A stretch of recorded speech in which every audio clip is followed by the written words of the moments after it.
Well, good morning, good morning, good morning, good morning, good morning, and good morning, everybody. Good morning, everybody. Welcome to another episode of The Morning Glow. Welcome to another episode of The Morning Glow. Got a great broadcast lineup for you this morning, as I hope and I pray that we always do. I'm not important, just the question asker. My name is Raheen Aljumay, and as I say, I'm the question asker. Would love to have your input. All you have to do is give us a call at 508-924-3521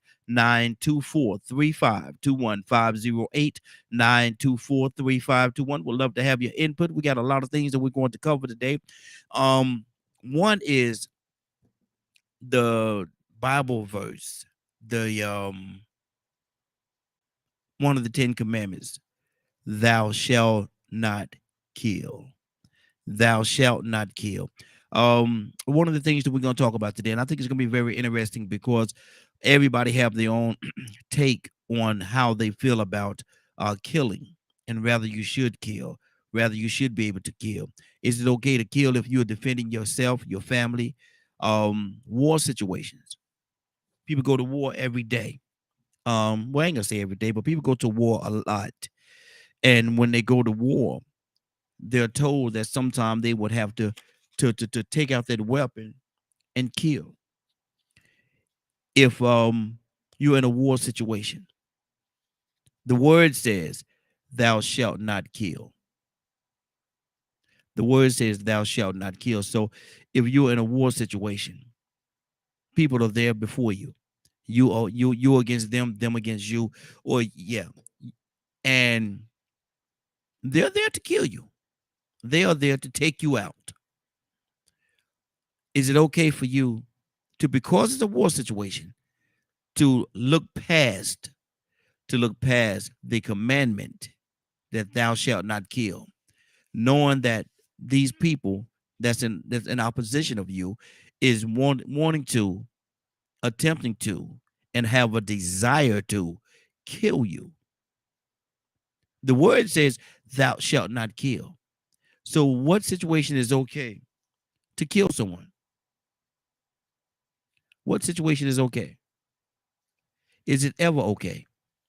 If the word says thou shalt not kill, um, are we to live our life in accordance to what the word says?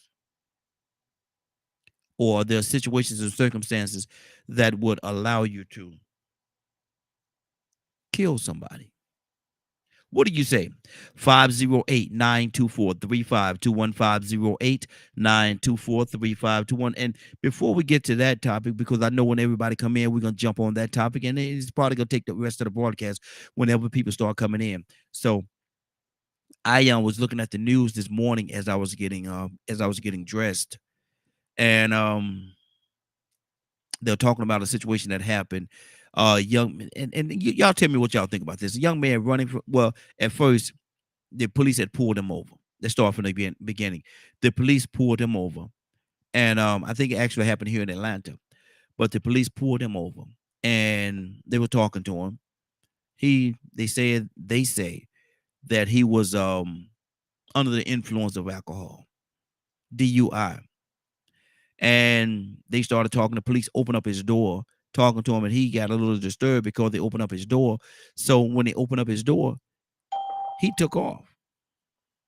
He took off. And good morning, Tucson. Good morning, sir. How you doing this morning?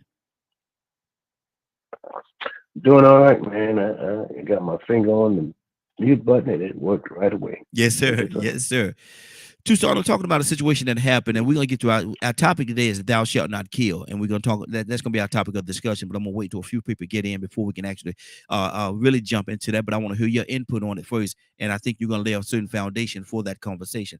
But right now I'm talking about, there was a situation that happened a couple of months ago here in Atlanta, and they brought it back up again. And let me see who we got here. Rico, good morning, sir. How you doing this morning? Man, I can't complain, man. Out here enjoying a beautiful new day before it get a little ugly. It's gonna get ugly, man. They calling for it. But and Tucson is on. Y'all say hello to each other. Say good morning. What's up, Pizza? What's up, Don? All right, Rico. Good morning. How you doing, brother? I can't complain at all, man. Good deal. Yes, Good. definitely. Absolutely. Appreciate it. And what I'm talking about right now, a situation that happened here, a man was driving under the influence. He was, they say allegedly he was drunk. And I saw the story again on the news this morning, and police pulled him over. He had two kids in the back seat. And what happened was they started talking to him, and they opened up his door. And he said, why you open up my door? You ain't got no reason to open up my door, blah, blah, blah. Him and the police had a couple of words. He took it upon himself and took off. And they chased him. Then they showed the little chase and everything. They did a pit maneuver, which, is when they ram the back of your car and make you spin out. They did a pit maneuver on him. And in the pursuit, in the process of doing that pit maneuver, he lost control of the car. One of the boys in the back seat was killed. Was he all the way wrong? Or how did y'all weigh that situation? Now, they again, I say allegedly they say that he was intoxicated. They said he was intoxicated under the influence. They chased him. They chased him down the road, and in the process of that pit maneuver caused him to lose control, causing the little boy to find his death. Tucson, what do you say? Who's right? Who's wrong? It's an ugly situation.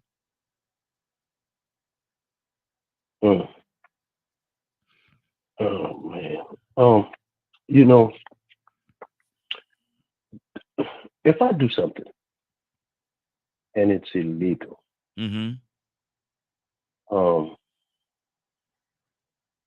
let's say, well, I would think that if they catch me, the best thing that I would do, I would think, is surrender. That'll solve everything. That might not, because they'll kill you anyway. Yeah. In some situations, you're right. These days, in some situations, they will. But if you don't say a word, if you comply to the best of your ability, if they say put your hands on the steering wheel, put your hands on the outside of the car, put your hands on the outside of the car. Let me just say this for free. If you got a weapon in the car, let them know. Because the cameras these days should be on. Now, they got some crooked cops. But the worst thing I would say, this is just me, don't run. My daddy used to tell me that when I was my daddy for the first 20, 30 meters, he'd catch you. He was a quick, I would say, old man. But he wasn't that old at the time we was growing up. But the first thing he would say is, don't run. Stop that crying and don't run. I never did understand that. So why I'm saying that is a lot of our issues, that's just me now, we cause to escalate because we don't surrender. And I know you said it. I know you said in some situations, in some circumstances, this is not across the board. What you just said is not across the board, because with Castile, if I'm not mistaken, he didn't do anything wrong and he was still killed. And the police, they got certain police, man, that it is almost like it's a mission for them. They go out there with the intent of finding somebody to take out, and that's their desire. Go ahead. Yeah, I was just thinking about sometimes it's just good to surrender in a crowd, but that didn't do George Floyd no good, did it? No, exactly. And now, truth of the matter, now there's a big protest. They doing a big protest about this, man, and people are arguing and and lack of a better term, they're actually protesting to have those police officers are fired and arrested for what they did, because they say that they're responsible for the little boy getting killed.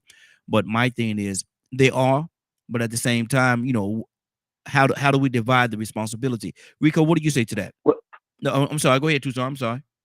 No, well, sometimes it's good to separate the criminal, or if there is one, from the passenger and the innocent passenger in the car. There should be some training, additional training for police officers to be responsible for those that are innocent.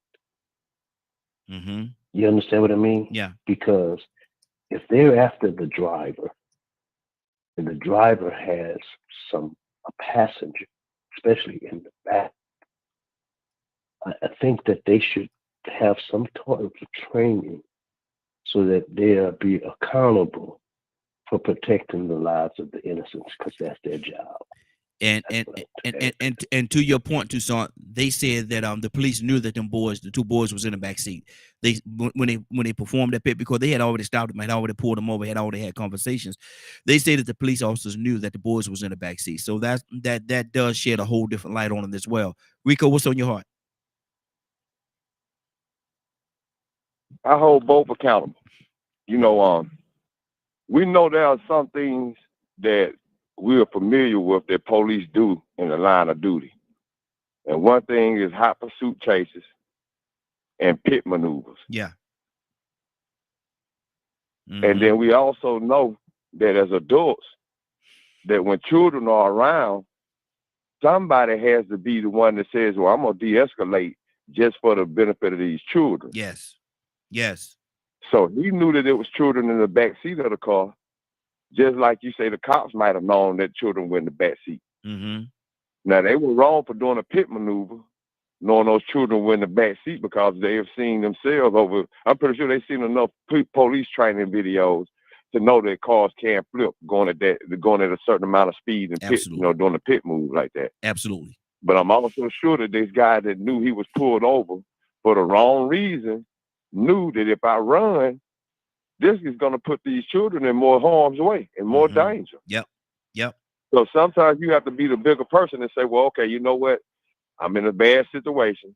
These children don't need to be in the middle of nothing that may go wrong. Let me use this opportunity to let these policemen know that, hey, this is not fair, but do what you need to do. I got these children in the back seat, and I'm trying to get them home safely. I am not drunk, but if this is what you want to say, go ahead and do what you need to do. But I promise I'm not drunk. I've been, just use some common sense and some logic. Don't panic. Don't put those children in harm's way. And see, that's what happens a lot of times with parents.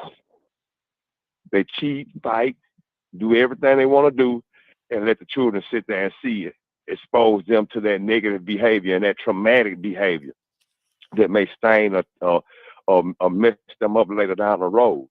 Nobody likes to keep the children in mind. But when you're looking at when there's children involved, I'm one of those people. I mean, I don't care what the get together is. If there are children around, Rico's eyes and focus is gonna be on those children. Yep. More than the adults. Y'all can have a good time. Y'all can get loud, party, do all you want to. But I'm making sure these kids ain't off doing something or getting taken advantage of, or one of them ain't taking advantage of the other one. Because I know when I was young, how vulnerable I was. Exactly. And not only how vulnerable I was, but maybe how me and maybe some other little girl about the same age could go up and do a lot of little things every time we got together, because the parents were too consumed with each other. They didn't keep us in mind. They were just worried about themselves. So the cop was worried about him doing his job. The driver that had the kids in the back of the car was thinking about just getting away. And he went thinking about no type of danger or harm he was putting those children in the way of. And I think so. I blame both of them. Okay, that's good. That's good. And see, that was my stance on it too, Rico. Exactly where you just came from, because I think that the responsibility have to be shared in this situation. But now, Toussaint, now you have people protesting, calling for the officers to be fired and arrested. Should it get to that point? I think it's okay. So here's the deal: when you are part of a community, there are city council meetings. There are things there's that you can do while nothing is going on to put things in place so that the procedures and the processes can be changed. You can be a part of your community so that you can have an input on, okay, this is the environment, this is the type of environment I want my children or my kids or my family to be raised in. It's going to be a fight, but if you don't attack corruption, if it is corruption, then it'll continue because they got some people that been in offices and been on the police force, and they've been getting away with stuff for years, Yes, and they're sir. comfortable with it. Yes, sir. And they figure like, well, this is just the way it is. If you don't like it, then don't say nothing because you are the problem. Mm-hmm. They'll try to make you the problem because the mayor, from the mayor to I wish I could kind of throw out a situation, but it would be not good for me at least. Mm-hmm. But you beat your aldermans, people like that. That's just me now. Yeah. Wow, nothing is going on. If you see that your police department or any area in your community has faults, you be a part of that. Mm-hmm. There are people that work in your community every day that need some help. Yeah. The reason why they can't be the change that you want to see is because you just vote them in and leave them alone. You don't show up till election, and some of you don't show up at election. Exactly. So that's just me. Okay. You know? Now, so should they be fired? The police officer, should they be fired, Toussaint, or and arrested, or is that just a part of them doing their duty? If you chasing, you now, if it's a chase, was it a chase? Yes. Now, here's what they're gonna throw out there. They're protecting the lives of the innocent. That's why I talk about protecting the lives of the innocent. Because if you going through a chase, then everybody on the road is in danger. Mm-hmm. So you got to stop that some kind of way. But see, either you stop it by letting them go. Yeah, that's where I was going. Yep, exactly. Yep. Just stop. Just Mhm. stop. You're the police, and you know something has happened that caused them to flee, because Mhm. that's what they're doing, I'm assuming. Mhm. And if it gets to a point that it gets, sometimes they give you the orders to cease. Mhm. Yeah. And just stop. Just stop. Let them go. Let them go. Because one thing you can't do is outrun that radio. Mhm. Mhm. Yeah. But Exactly. you can put things ahead of them to stop them. Mhm. So yeah, especially when there's innocent lives. Mhm. You don't want to shoot in a car that you don't know who's in there. Yeah. That's crazy. Exactly. Rico, what do you say, man? Should it get to the point where they actually fired and arrested, or were they just doing the job, or should they, like Toussaint said, just sometimes just let them go? Because that would have eliminated the whole situation. Because you got the information, you got all the information on anyway. You can go back and get them later. What do you think should have happened, Rico? Well, that is the protocol for a lot of police officers and departments now. You know, that when it's getting too dangerous and too erratic, you know, to go ahead and call it off, especially like when it's within city limits. Yes. You know what I'm saying? A lot of times they'll call them off. Mm-hmm. But, you know, in that case, you know, I guess he didn't, or maybe he was just, you know, in spur of the moment. I don't know. But yeah, they should fire him. They definitely should reprimand him. Mainly because of the children. You know, if anything, it should be reckless endangerment, wrongful death, you know, because of the children being in the car. Like you said, if they now, this is the thing about it. They're going to lie and say that they didn't know the children were in the car. Mm-hmm. That's probably what the issue was going to be. Or we didn't know. But yeah, I think they should. You know, that's dangerous behavior. You know, Mm-hmm. I was looking at this documentary on Netflix called 137 Shots.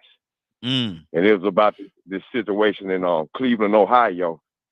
It was a 22-minute, 23-mile police chase. And over 60-some cars chased after this man, because when he passed by the police department and there was a cop walking out, where it was a car, a cop in his car, and another one walking to the car. When he passed by, it backfired, and they thought it was a gunshot. Mm. And so they did like Day on Friday After Next. We got action. And before you know it, it was 60 police cars. Good Lord. Over 60 police cars. chasing this man through Cleveland. And when they finally blocked him off, I think he said it was like 6 different officers shot this man and this woman that didn't have one weapon, no drugs or nothing in their car 137 times.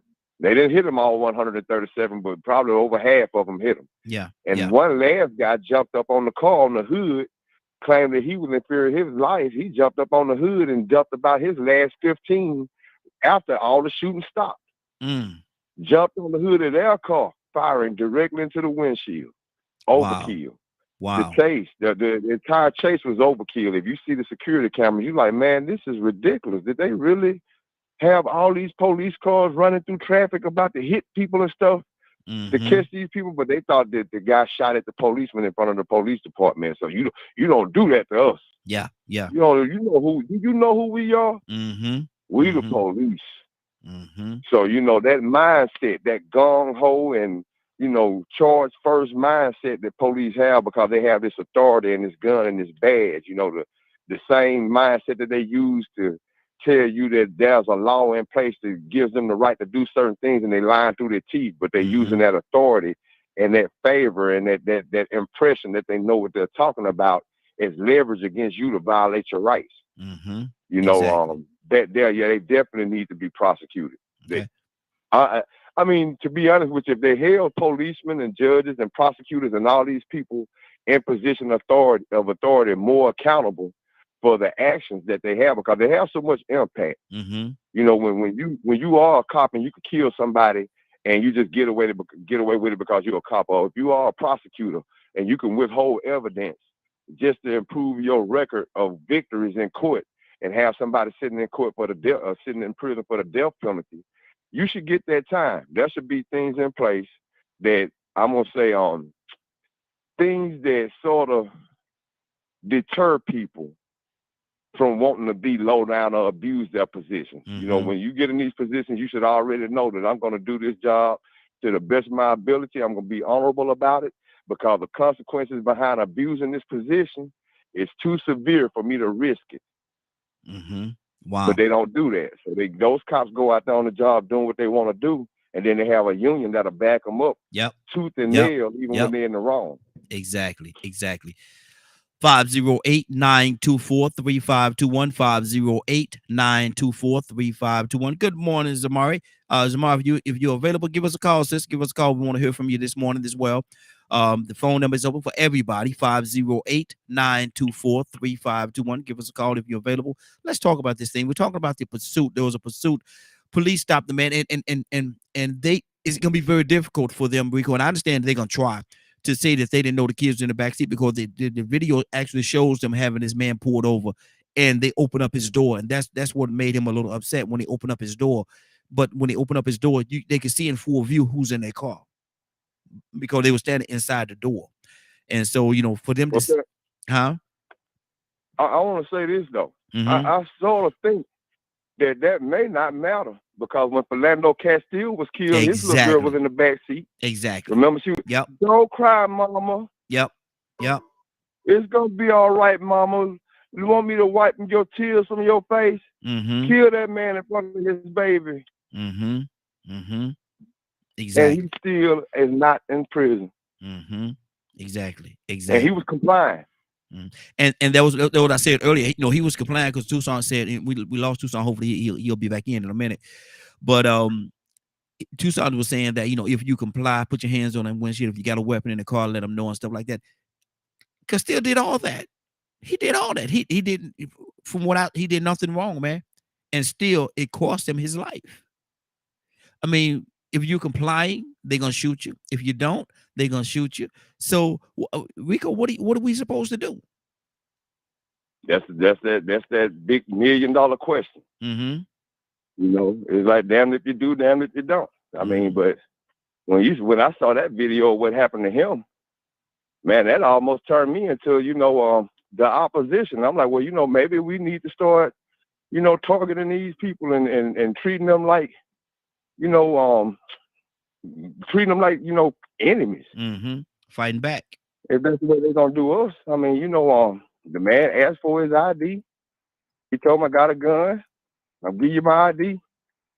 Then you just unload in them. Mm-hmm. Mm-hmm. You know, I mean, so like this is not the first time, you know, even though I know this is what you're bringing up, but once again, this is not the first time that we see policemen being overzealous, Mm-hmm. Exactly. abusing their authority, being gung-ho, being too extreme, and not having that sense of balance or discernment to know that, okay, even though I'm a policeman, let me use a little bit more logic as a human Mm-hmm. that's in this police uniform. Mm-hmm. Exactly. And I like what you said earlier, man. Both of them, both parties, the police officer and the fellow that was driving the car, both of them have a responsibility for those kids in the back seat to make sure that they're in a secure situation. For him to take off like that, endangering those kids' life, for them to pursue him, do the pit maneuver and different things like that, that's in danger. You got to understand. Yeah, you want to get quote unquote the bad guy. If there's such thing as the bad guy, you want to get him off the streets and stuff like that. But at the same time, at what expense? Because you have two kids in the back. You have two kids in that back seat, and you have to, somebody got to, like you said, Rico, somebody got to think about those kids. One of those parties have to think about those kids. Now there's kids in the back seat. Now, what do we do? Do we just let him go? Do we, do we peel away and just let him go back and get him later? Or do we go ahead and go do this pit maneuver, knowing the possibilities of what can happen, knowing that, there's a possibility of somebody actually getting hurt, to include those kids? Rico, what do you say to that? But the driver has to think that same thing too. Yes. Do I pull off and make them chase me, knowing what these policemen are doing, knowing they're looking for action? Mm-hmm. Some of these become policemen for moments like this, so they can drive fast Mm-hmm. and do high speed chases. Mm-hmm. That's exciting. It's almost as much of an adrenaline rush as it is on a video game. Actually, it's better because now you're doing it in real live action. Yep. You get an opportunity to do what you're trying to do. Mm-hmm. Let's do this pit maneuver.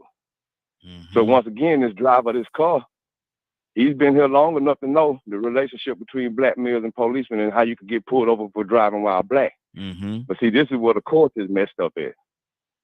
I've been in situations before where things were confrontational, getting a little hairy. And I say, you know what, man, I'm going to go ahead and chill because these kids are. Don't use the kids as an excuse. Yeah. Oh, I ain't using them as no excuse. I ain't using them as no shield. But they don't deserve to have to be here and see this, because this is something that actually might be frightening to them. Mm-hmm. And even though you might think you're going to whoop me, no, it ain't going to be that bad because don't nobody whoop me. Mm-hmm. Mm-hmm. This is going to get very, very ugly. And somebody might leave here in a box. Yep. Because I don't take no whoopings neither. Mm-hmm. So let's not expose these children to this. But society is so selfish and built on being macho and trying not to be embarrassed, and you don't want to be looked at as a punk. Mm-hmm. You don't want to be giving in. You don't want to submit. You don't want to look like you're the passive one. That the children have to be exposed to a lot of grown folks proving that they are the adults, or proving that they are tough. Mm-hmm. Instead of somebody saying, look, man, these kids around here, be mindful. Yeah. You see, I'm one of them type of people. The minute I see kids around, I go to the background. Mm-hmm. Me, what I want to do, whatever is in motion, I don't care what's going on that I had wanted to indulge in or participate in, that goes to the background. Mm-hmm. Yep. Because we got to be sober and we got to be in good shape and make sure we here to take care of these kids while they under our guidance, mm-hmm. while we supervising them. We got to make sure that they leave here in as good a shape as they came in. Mm-hmm. Exactly. Now, Toussaint, let me ask you this question, man. We spoke briefly about it a second ago, but should those police officers be held just as much as accountable for those kids as the driver, and vice versa? Anybody that's part of a situation should be responsible. Mm-hmm. Because if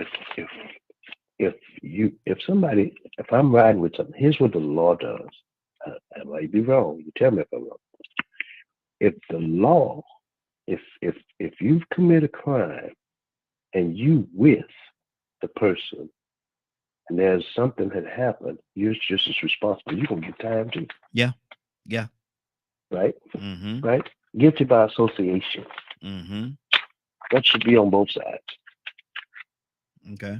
That's That good. should be on both sides. Everybody involved in the issue or the Mm-hmm. situation. Because police, again, they're responsible. Okay, if just like when there's a high speed chase, they got to figure out when to stop because you're causing. If they go into a neighborhood, you know you ain't gonna just start going 90 miles an hour Mm-hmm. in a area that's full of resident. Yeah. It's a residential area, Mm-hmm. so the best thing to stop. So you made that call to be responsible. Mm-hmm. Hey. So when you look at when you make a stop, you analyze the whole situation, and you're supposed to be able to distinguish the guilty from the innocent Mm-hmm. and act accordingly. Exactly. Because you know what Richard Prowse said? Richard Prowse said the man was driving fast through his neighborhood and he got out there and he yelled at him. He said, "Hey, slow down. What's wrong with you?" He Negro. He didn't say Negro. He said the other word. He said, "What's wrong with you, Negro? This a neighborhood, not a residential district." Richard Prowse was he said it's a neighborhood, not a residential district. Richard Prowse was something. Hey, look, Raheem, I used to have relatives and friends, and they used to say, this what Rico made me think about this. When they used to have a party, and Mm-hmm. they'd invite you to the party, Mm-hmm. but they say no children. You know what I would say? What's that? I ain't going. Yeah. I'm not going. Mm-hmm. If that's an environment that you invite me to, and my children can't go, I ain't going. Exactly. Yeah. Because you know what's going on Because that's there. trouble. Yeah. That's trouble. Yes, sir. We got exactly. We got a few people that came on the phone line. I want to get to them as well. We're gonna go in the order in which you call in. So the next person on the phone line is Captain. Captain, good morning, sir. How you doing this morning? Kurt, coming to you next, brother. Hey, good morning to you, Brother Raheem, and to my beautiful Morning Glow family. And special shout out to Rico and my man Tucson. Yes, sir. And we we also have Kurt's on the line as well. Oh man, great Kurt, the great Kurt. Oh yes, sir. Yes, sir. Good deal. We're talking right now about the situation that happened. And you got a lot of people that's actually protesting right now, trying to call for the police officers to get fired and charged. But what happened was, and Cap, I want to hear, because you deal with law enforcement as well. But they pulled the guy over. Allegedly, they say that he was intoxicated. Two young boys in the back seat. They pulled him over to police officers. There was two police officers that were talking to him, and one of the police officers opened the door. And when he opened the man's door, the man got upset. Why you opening? What you opening up my door for? Why you opening up my door? They had the little conversation. The man took upon himself to take off, and so he sped off. Police officers got in the car and they police pursuit. And in the process of that pursuit, they did the pit maneuver, performed the pit maneuver, and the man lost control, crashed the car. One of the boys, a little boy in the backseat, 12 years old, was killed. Captain, who's more responsible in that? Well, that's I'm gonna give it to you from both perspectives. Mm-hmm.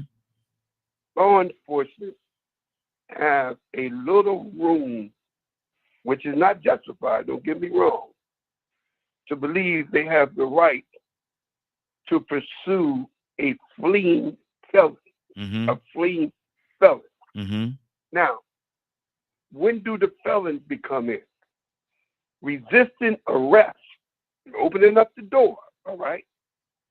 And that person takes off, the law enforcement officer would consider that resisting arrest, which in turn legally is considered a felony. So because of that move, they have the right to pursue, listen to me, a fleeing felon. Mm-hmm. Now, what happens in that pursuit, they use that as qualified immunity. That's called qualified immunity. Qualified immunity among law enforcement, which has been controversial lately, Yes. is Very. to say that law enforcement should be given immunity, that in the pursuit of their job, someone innocent gets killed, right? Mm-hmm. You give it CPR. And in the process, as a law enforcement giving CPR, the person you give it CPR, as you break the ribs or whatever, you may cause more harm, more injury. Mm-hmm. And then they sue you. So that's the law enforcement piece. Is it justified? No. Because why? Did the officer, and this is the argument, did the officer have the right to open up the door? And the only reason he can open up the door if he believes that any time that his life is in danger, he has the right to open up the door if he asks them, would you step out? Mm-hmm. And they didn't step out. So there's a room for the lawyers to say, you created the problem. Now, why do we flee when nobody should be pursuing it? It's because racial profiling is still the law of the day when it comes to law enforcement. The question is, did you pull this individual over because they absolutely committed a crime, ran a red light, ran a stop sign, or did you pull them over because you see 3-4 guys in the car, they look suspicious, they was in the wrong neighborhood? That's called racial profiling. Mm-hmm. That is illegal. Yes. Now, what normally happens in law enforcement is when they pull you over for racial profiling, for example, I'm riding through the community, I got a nice BMW, I got tinted windows, I ain't committing no crime, but I passed the police officer, he said, oh, this must be a drug dealer. Mm-hmm. So he pulls me over. Now, he didn't pull me over because I ran a red light. Mm-hmm. Now, here's what happens. This is where it gets the slippery slope. When the police pull you over, the first thing they ask, they don't tell you why they pulled you over.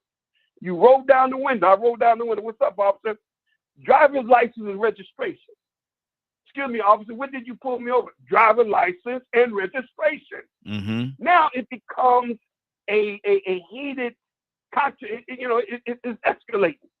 Well, sir, I'm not going to ask you for one more time. Now, when he gets the driver's license and registration, he goes back and they run a 50. Now, he may find out that this guy got a ticket. Mm-hmm. He may find out this guy got a warrant.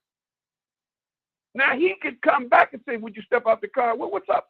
We just ran your lights. You got a warrant for your arrest. You didn't pay for it. But, officer, what was your initial? That don't mean that no more. Mm-hmm. The initial reason why I stopped you. Now, if he comes back and the man's record is clean, you know what he'll say? Is, excuse me, you was traveling X, Y, and Z. Now, it's your word against his. He may say you was traveling 30 miles in the 25 miles. You was like, no, officer, here's what I'm going to do. I'm going to give you a warning this time. Mm-hmm. Or I'm going to give you a ticket. That's racial profiling because his initial intent was not because you broke the law. His initial intent, he didn't like the fact that you're in the neighborhood. Mm-hmm. I hope I gave it. Whose fault is it when it comes to complicity of that crime? Qualified immunity is what the officer going to cry because he can say anybody in the pursuit of a felon gets killed in any accident, they're not liable for it. Wow. I hope I explained the best I could. Yeah. You did excellent job. But see, I'm still a little out there a little bit. I'm still a little in the wilderness because who's gonna take responsibility for that dead 12-year-old? Because he's dead now. Innocent little boy, he's dead. And so that's well, let me tell you what he's going to say. He's going to say, if the guy had not drove off, all right? Mm-hmm. I'm not saying this is not me. Yeah, I'm just absolutely. telling you, I hear what you're saying. The police is going to say his friend is the reason why he's dead. Mm. It ain't got nothing to do with the officer. He said it's your friend. If your friend had not drove off, if the guy had not drove off, then I wouldn't have had to pursue and put the pit maneuver and kill him. That's how that's going to go. Wow. So who's responsible? Why would his friend pull off? Basically, even though his friend may feel it was long, maybe his friend had a warrant for his arrest, but his friend should not have pulled off and put their lives in danger, knowing the climate of them versus us. That's my opinion. Okay, good deal. Curtis, what do you hear in this whole situation, man? Who's right, who's wrong, and who's gonna take responsibility for that dead 12-year-old boy? And good morning. How you doing this morning? Oh man, I'm straight. I'm straight. Um, well, first and foremost, a life loss is a life loss, and I hope that both parties take responsibility. Mm-hmm. See, Mm. the one thing we never ever talk about, well, we talk about it, but the one thing that to me is never truly addressed is excessive force. Mm-hmm. Because the truth be told, the officer could have just followed him. That's why I want to say in the state of California, somewhere out in the West, they stop high speed chases. Yeah, California. You're right. You can't, nah, because even in a high speed chase, both parties are driving recklessly, Mm-hmm. right? Absolutely. So I would hope that both parties take accountability for the part that they played. Mm-hmm. That's number one. Number two, that qualified immunity clause needs to be removed out of the police. If I was a governor, I would not agree to that with the policemen's union. Mm-hmm. Period. Because what qualified immunity does is, when not carried out properly, what it does is it gives a get out of jail free card to those that have it. Mm-hmm. You understand? Yeah, absolutely. I'm willing to bet, and I hope that one day my brother Cap, in his lessons, I hope that one day he asks, and I hope that he gets an honest answer, because I would love to hear the answer. How many of y'all sitting at this table that is going to wear this badge and take this oath would continue to do your job if the qualified immunity clause was not in your contract? Mm. See, to me, qualified immunity has been utilized primarily by the slave catcher to receive and or gain access to a get out of jail free card without penalty. Mm-hmm. And you guys know it, man.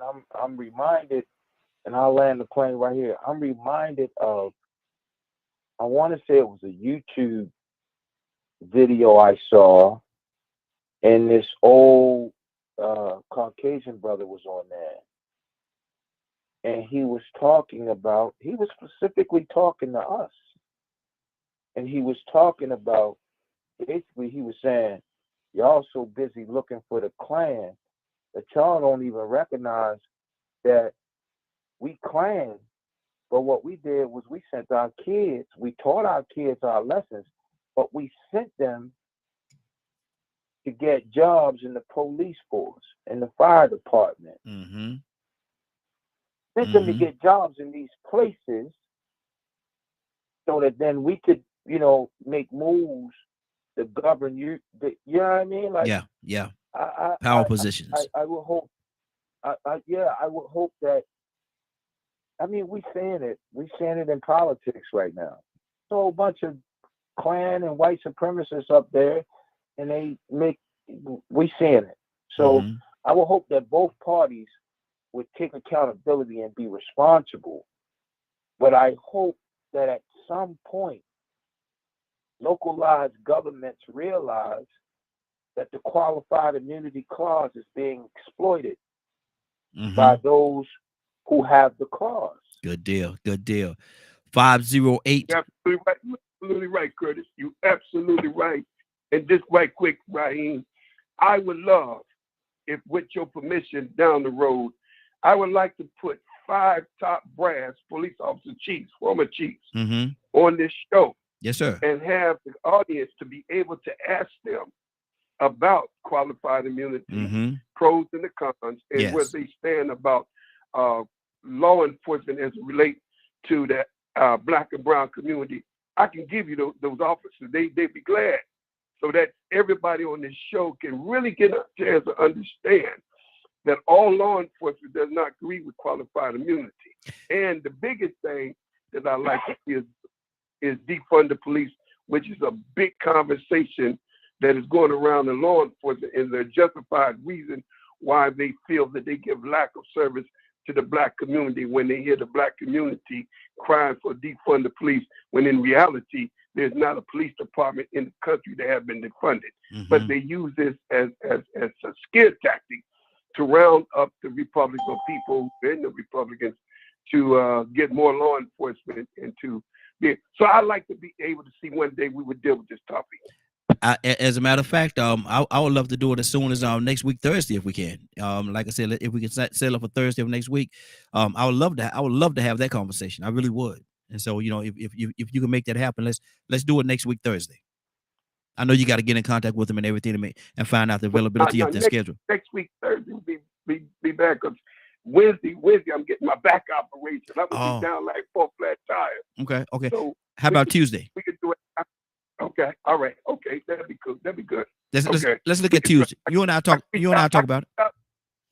We can do that. I can reach out with them over the week. I can make that Tuesday be good. Okay. Yeah, let's do it Tuesday. That's a conversation I definitely would love to have. Absolutely. And I'm sure our audience would as well. And then we'll give them an opportunity to ask certain questions that I'm sure they want to ask and that they have on their hearts. And it will clear it up a little. Hopefully it's going to clear up some things. Badger, good morning, sir. How are you doing this morning? A beautiful and blessed day. Badger, we're talking about a situation now. Have you been listening? I'm catching bits and pieces, but not the Let me tell you what we're talking about. There was a situation that happened where two police officers actually pulled over a young man. Allegedly, they say that he was intoxicated. 2 kids in the back seat.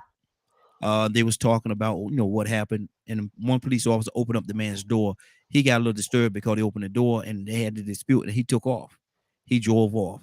They chased him. Mind you, 2 young kids in the back seat. They chased him, and they did perform the pit maneuver on him, making him lose control of the vehicle, and he crashed. In the course of that crashing, a 12-year-old boy that was in the back seat died. Who's responsible for that? Ooh. And Zamari, I actually saw Zamari. I see what you're saying on the thing there. I saw that on television, but I will try to pull up that link for you so I can send it to you so you can have it as well. But I saw it on TV this morning. But go ahead, Badger. Man, both. Mm-hmm. There could have been a different tactic that they could have used, and the person that was behind the wheel driving shouldn't have been drunk. Mm-hmm. Allegedly, it hasn't been proven that he was drunk. That's why I say allegedly. Oh, it's one of those. Yeah. Man,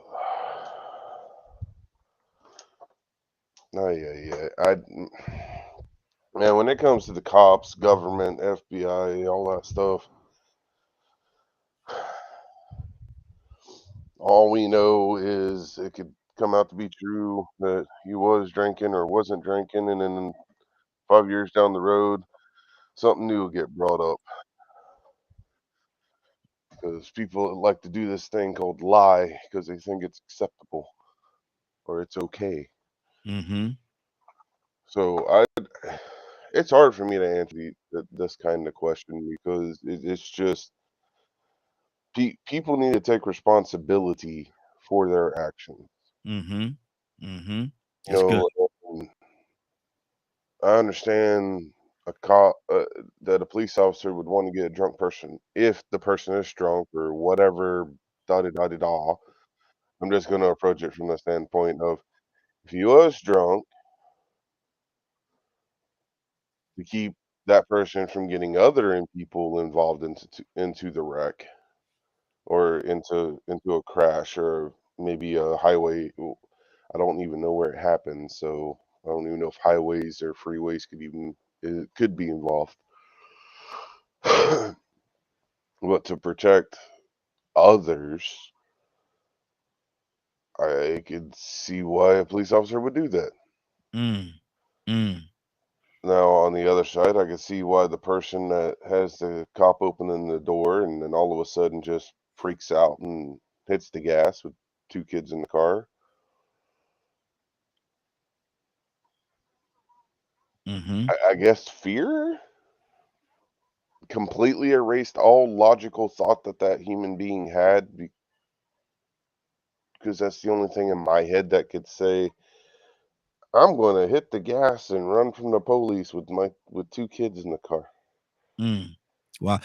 And there's a lot of different things tied into this thing, man. But a lot of people are protesting right now. They're actually calling for the police officers to be fired and arrested for their actions in this. And my thing is responsibility have to be you can't, for me, and I could be totally wrong with this, but for me, you can't punish one and not punish the other, because both of them had a hand in this little boy being killed. I think both of them had a hand in it. Tucson, what do you say to that? Rico, coming to you next. Yeah, we got to do better because everybody on the scene should be thinkers. See, if I'm going to do something, I'm going to leave my children at home. I don't want no teenagers with me. Yeah. I don't want no. No. That's the first. You are responsible for everybody in your car. That's why I don't ride with nobody. Yeah. I mean, look, it gets ugly sometimes with me because we be going on church events, and they say, "But do something, you ride? No, I'll meet y'all there. I ain't ride with none of y'all because y'all talk too much. First of all, want to adjust my air conditioning and my radio. You want to play Facebook, but I'm just saying that because the best thing to do is you just eliminate situations because you begin to be responsible. Yeah. But when if it gets to that, and there's a law being broken in some way, whether it's speeding or whatever the case may be, you got a broken headlight or whatever. When you pulled over, you better know that you are responsible for everybody in that car. Yep. So you got to think, it ain't all about you no more. And if there is a child or a kid or even somebody that's here they are, they getting ready for college and their whole life is starting. Y'all get going about and y'all just shopping, trying to get them ready for life. And you mean to tell me that you all about your own self, that you're gonna ruin that child's life? Wow. Just by your actions. Exactly. That's what you got to think about. That's good. Rico, talk to me, and we got Zamara with us as well. I'm gonna go to her next. But Rico, what's on your heart, brother? Talk to me. Yeah, same thing. I mean, I can't say nothing different than what I said earlier. Matter of fact, when you come back around to me, you know what I'm saying, and we still on this same thing, you skip me because I ain't gonna be able to say nothing no different. You know, that driver was responsible for those children. Yeah. Whether he was drunk, whether he was not drunk. If he was drunk, he should have been drunk with them children in the car. Absolutely. If he wasn't drunk and he was in fear, he still should have taken himself out of it because he know the driving while black scenario. He know how they like to chase suspects and shoot black suspects. You know, I mean, there's too many videos, you know, too many examples of black men being shot down in cars, black people being shot down in cars. But you take yourself out of it. Once again, like I said, those children are present. If I wasn't even responsible for supervising those children, but somebody brought those children into my presence, from that point forward, I'm responsible and have to be mindful of what those children are exposed to, even if they ain't mine. I might see two people arguing in front of their child and they ain't got nothing to do with me, and I'm going to interfere. Hey, man, hold up, man. Y'all need to do this in front of this baby. Hold on. Don't do this in front of this child. Yep. Because the children come first. So, I can't go no different than what I said before. We could dig in with all the hypotheticals in the world, and it's still gonna always come back down to the point that if that policeman saw that there were children in that back seat, he shouldn't have did a pit maneuver. And if that guy wasn't drunk or was drunk or was just in fear, he still should have put those children first because he knew what type of risk or harm he would be putting them in by taking off like that. I mean, so really and truly, to me, it ain't nothing else to talk about. They both in the wrong, and you know what I'm saying. When I put it to you this way: when children are present, the adults should put doing what they want to do to the side, saying what they want to say to the side. Even when they say, "Well, hey, y'all get out of our presence. Children shouldn't be in grown people presence." Send them to that room if you want to, so you can stop paying attention and ignore them and have your fun and do what you want to do, and then find out later on when they lost their virginity. You got to be mindful of those children. You got to be very careful of their safety, their mental health, their physical health. We are responsible for the most vulnerable people, the adults and elderly. That is our responsibility. When they are in place, all respect is to be shown. All attention should be based on what they are seeing, so they don't have to deal with what we can handle. That thick skin that we got, exactly. Some of this vulgar language that we have that they shouldn't be exposed to. When that baby Cupcake got kidnapped in Birmingham, and that went through with her, she was kidnapped from a birthday party. I'm gonna tell you if I had been present, I could have just been living across the way from them people that had the birthday party. Believe me, I would have been standing in that window, sitting out on that porch, keeping my eye on them children just because I know how lax adults can be. And I might not even been involved in that party. Just the fact the children are around, I got my eye out for them. Exactly. And so that's who should have came first. The policemen, they normally have a procedure of doing pit maneuvers when suspects run. Okay, but if you saw them police in the car and saw them children in the car, that's when protocol should have said, no pit maneuvers when there are children as passengers, or when there are passengers in the vehicle, period. Because you don't know if the passenger's guilty or innocent. They might be telling the driver to slow down themselves. Hey, man, stop. Let me out. Stop. Yeah. You do a pit maneuver and kill them, and they didn't have nothing to do with it. So, I mean, if there are passengers in the car, maybe you shouldn't do a pit maneuver. And, especially with children. And if you are driving and you got children in the car, whether you're dirty, clean, or whatever, or you feel like they just harassing you, keep the children in mind first. Put the human in it, but at the same time, take yourself out of it. Yeah, exactly. That's good. Zamari, good morning, young lady. How you doing this morning? Hey, sorry, I had to unmute my phone. I got my husband and my daughter texting me. Oh, okay, good deal. Yeah, so I'm catching bits and pieces. It's kind of why I asked for the link to the story, because I don't like speaking on something when I haven't at least seen the story myself. But from what I'm understanding and what I'm hearing, the guy was presumed to be drunk. Presumed.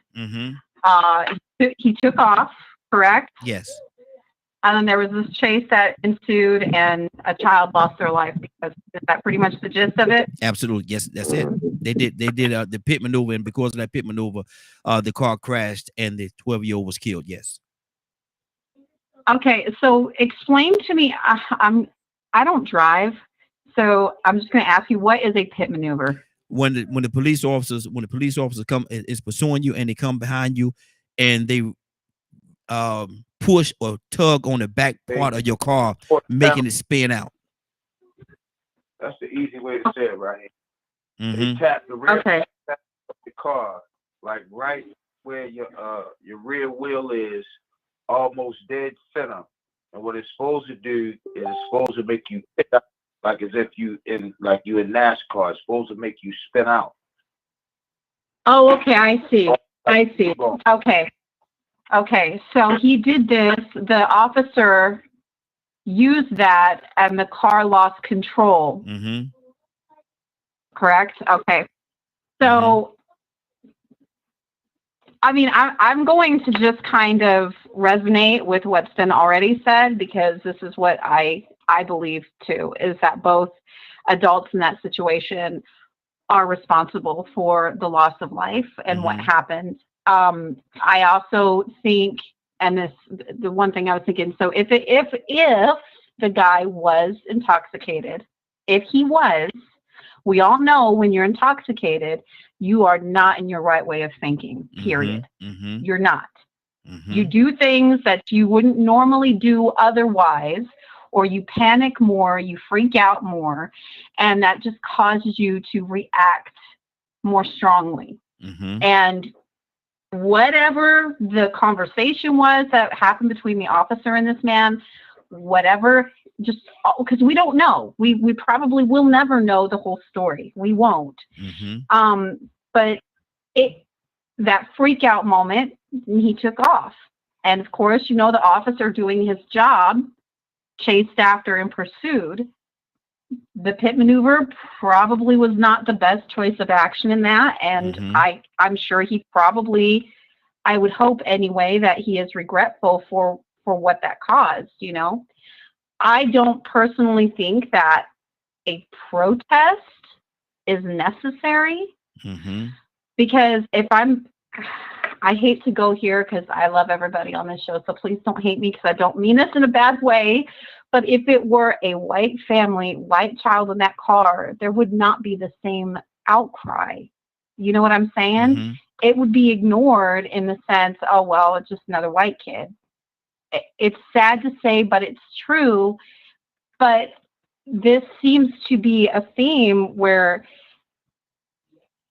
if it happens to someone of color, Mhm. there's more of an upset in the community, and and especially when police are involved. And don't get me wrong, I understand why. I Mhm. do understand why, but it shouldn't always be 100% directed just at the officer, just because of the color involved with those people. Does that make sense? It does, sis, but I don't know if I agree with what you're saying, and I'm gonna tell you why I say that. Um, I think that there's certain elements of the community that would go above and beyond. Even when we talk about missing and exploited children, if you look at the how they're handled in this society in which we live in, if there is black kids a lot of time don't get the same attention or the efforts as our Caucasian brothers and sisters get in regards to the children. And so to say that if was reversed, I wish there was a way. I wish there was a way that it could be balanced across the board, but I kind of feel a little differently than that. Let me go to Cap. Cap, what's on your heart? Hey, can I add some stuff in real quick? Absolutely, go ahead. So I pulled up the news article and found Mm-hmm. more info on this specific news story, and I posted it in Twitch and Facebook. Mm-hmm. So the big fight is holding the police officers accountable for the pit maneuver, Mm-hmm. because the dash cam footage that they got from that traffic stop, the vehicle was in a well-lit area, and it also shows them peering into the windows. Mm-hmm. Um, and from the other part of it is dispatch. It said dispatched radioed pursuing officers repeatedly, telling them children were in the car. Mm. And officers affirmed they received the dispatch information. So they were cops that said that there was nothing, like there were no kids in the car, or they didn't see any kids in the car.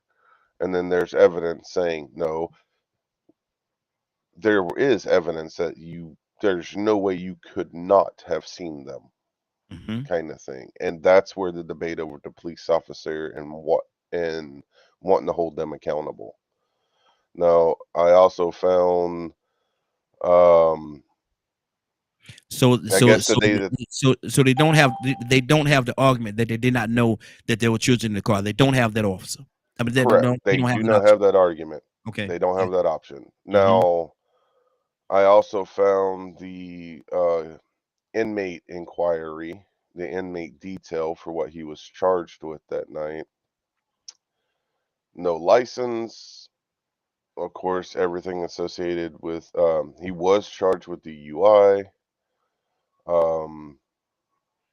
open containers,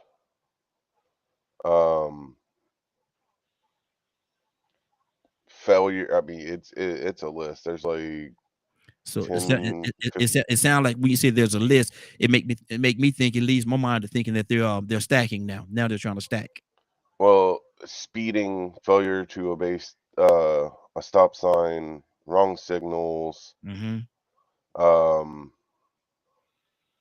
no license, Wow. DUI. See, and I appreciate that, Badger. See, my whole thing is I don't, and people might look at me and say, Raheem, you don't lost your mind, but I don't. It doesn't matter to me. I'm looking at the right and the wrong side of it. It doesn't matter. It could be a orange, purple, or blue person. If treat them justly. Treat them justly. I'm giving them the justice that they rightfully, as a citizen, deserves. And I don't know if that was actually done, but at the same time, I'm not gonna put all the weight on the officer. The driver has some responsibility in this too. I don't want nobody to think that I'm saying that the officer's wrong, blah blah blah blah blah. No. The driver has some responsibility in this, because he didn't have to do that, because at the same time he knew that there was kids in the backseat as well. He knew that them kids was in there. And so, I divide this responsibility. I don't know, maybe 60-40. I wouldn't do 50-50, but I'll go 60-40. And I don't know which way I'm leaning more toward that 60. But that's just how I feel about it. Let me go to who I said I was gonna go to. I was gonna go to Cap. Cap, what's on your heart? Cassandra, coming to you next. Well, we know that those in law enforcement will lie. We know that. Mm-hmm. We know that. I train them. I know that. Anytime they want to cover their trail, they do exactly what you say. They put so many charges, they hope that something going to stick. Yeah. All right. Yeah. Trying to justify their behavior. Mm-hmm. It's very clear with Badger Red that they did know there was young people in that vehicle. Mm-hmm. But let me say what my sister said about the whites and the black thing. If there were whites, it wouldn't protest. The sad thing about that is we did a survey in Detroit, Michigan, and we asked the police officers themselves, do the black and brown community get the same level of law enforcement service that the white suburbs get? They themselves said no. They understand themselves that when you go dealing with African Americans or brown people, you do not deal with them the same way if you pull over a white resident or in the suburb. They said that. Mm-hmm. That wasn't committed. They said that. Now, let's take that scenario that if it was a white person that was drunk, we would say in the black community, the officer may pull them over. He may see kids in the car. The person may want to pursue and take off, as he said. When people drink, they do crazy stuff, especially if the boy took off with the person took off because he didn't have no driver's license. That's what drunk people do, young people do. But the question is, would it be handled the same way? Would that person pull them over because they were swerving, which he had the right to open up the door if the person was extremely drunk, and he see that person was liberated, was liberated, and he wants to keep going. I got to get the keys out your hand, man. You're going to jeopardize the lives of the two people in the backseat, which the officer wind up having something to do with them losing their lives anyway. So the question is, would it have been okay to just let them go? Maybe they still be living. Maybe they won't. Maybe this person was drunk, would have killed some other innocent people. However, when you deal with the black and white issue, is it disproportionate of black people as being related to being pulled over by white cops? If you look at the statistics, and you can pull it up. If you look at the statistics, you'll see more African Americans being pulled over disproportionate than white people. If you look at the statistics, you'll see more black people being killed by law enforcement in these kind of stops than you do white. So we already paranoid getting out the gate. So anytime we see an issue where we come to law enforcement in Africa, don't get upset because black folks going to look into it in a different way. Did you pull these kids over because he was black? Did you give them the benefit? Or let's take the police officer. When police officers in a high pursuit, they call it hypervigilance. Now, rather than justifying, I'm not trying to just, but people need to understand what hypervigilance is. That's fight or flight. And when that officer's in that speed, that chase, there's adrenaline. There's adrenaline. And hypervigilance does cloud judgment. So even if the officers was told, maybe the officer was in there, he's pursuing it anyway, he hyped, he's geeked, he's juiced. You see? And he in his mind, and where it's the same officer pursuing the car that was the officer that stopped the car. It could have been some other officers that were just pursuing because we in a pursuit trade. Here come the car, and that officer gets right into the pursuit. He don't understand the story, or maybe he did hear. So there's many dynamics, as you say, Brother Right. There's many layers. That's your favorite. There's many layers to this. But the bottom line is, Black people have the right to be paranoid. We have the right to question the act. We have the right. But the question is, I like what Rico said. Why would you put your children, why would you, driver, got children or somebody in the car, you drunk? So if, say, Raheem, if this was a certain scenario, say the driver was drunk, and wait a minute, and the two innocent people in the car, you know, and all of a sudden, the people in the back seat don't know that the driver gonna pull out a gun. So the driver pulls out a gun. So you're like, oh snap, and fires off and just take off, and the officer shoot back, kill one or two in the car. Who's at fault then? See?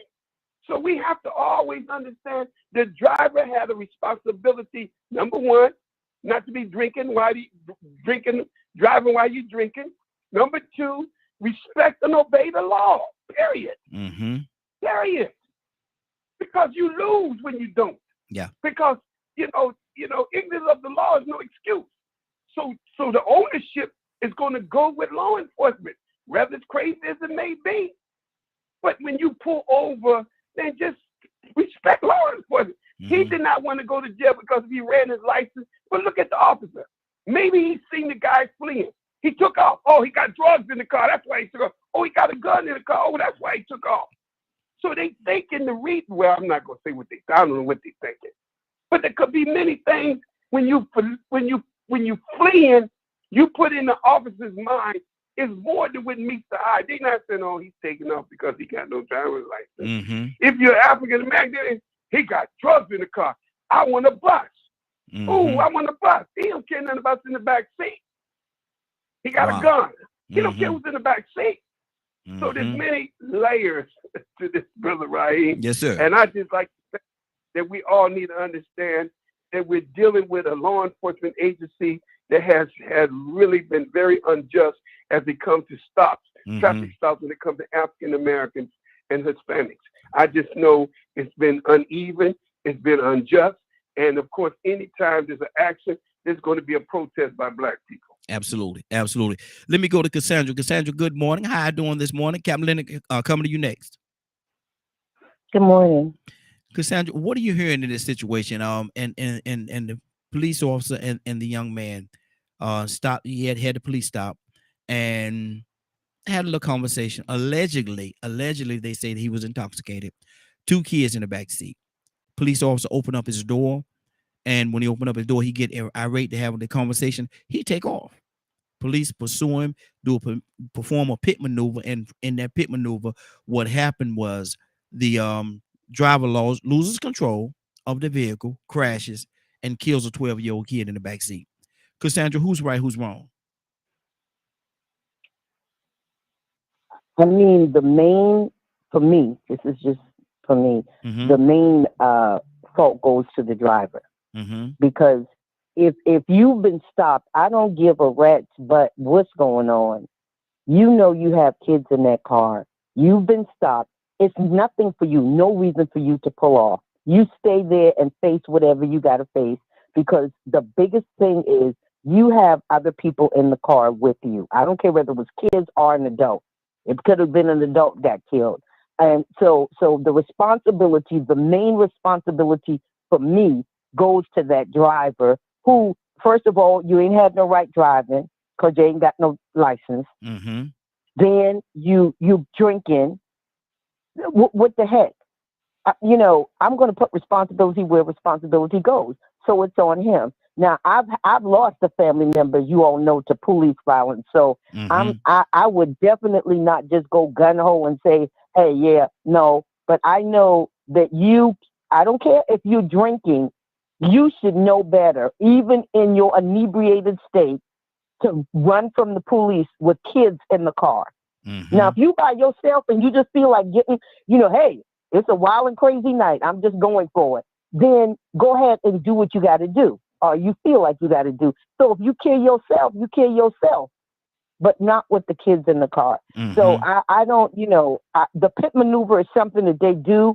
We know that. And Zamaria, I get you, you know, asking the question, saying what you said.